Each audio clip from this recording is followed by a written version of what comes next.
In the moments after this missile strike on Odesa, it is the heat and the fire that residents needed to escape. But in the hours following this blast on an apartment complex and others like it, it is the cold that's dangerous.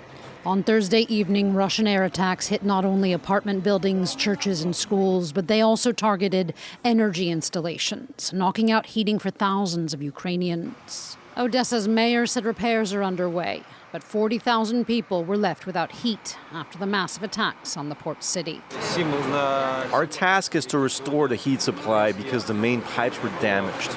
We stopped the supply, and our emergency teams are working to restore it as soon as possible.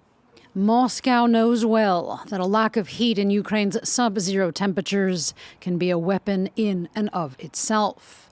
In previous autumns and winters, millions of Ukrainians hunkered down in shelters and endured freezing temperatures after attacks. The United Nations fears that the months ahead could be the hardest yet. We are prioritizing winterization support both to people close to the front line as well as to the thousands that have evacuated. I'm told that by now 65% of Ukraine's own energy production capacities has been destroyed. And so as we approach winter, we are, of course, particularly worried about this. On the military front, Russia has stepped up aerial attacks on the south, and Ukraine is losing ground in the east.